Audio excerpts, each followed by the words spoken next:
दोपहर की धूप में जब मैं महान पिरामिड के पास स्थित बाजार में घूम रहा था, तब मेरी सोच भारतीय संविधान के अनुच्छेद 3 के चारों ओर घूम रही थी।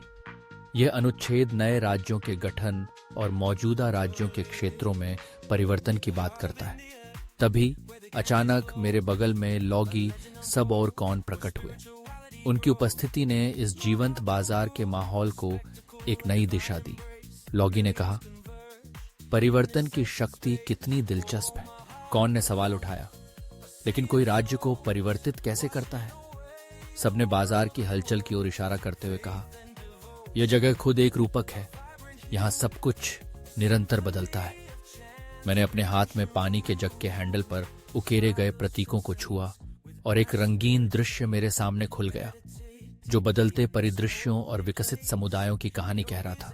हमने देखा कि कैसे नए राज्यों का जन्म होता है, जैसे तेलंगाना का गठन, जो सांस्कृतिक विशिष्टता का जश्न मनाता है।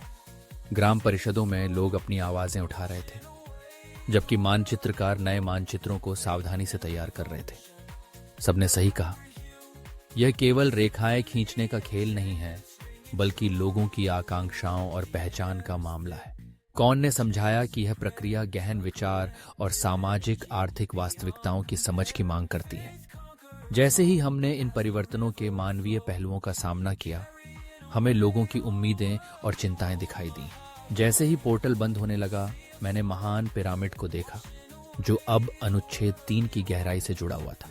यह यात्रा मुझे यह सोचने पर मजबूर कर गई कि संविधान केवल कानूनी दस्तावेज नहीं, बल्कि एक जीवित ढांचा है, जो राष्ट्र की प्रगति और विकास का मार्गदर्शन करता है।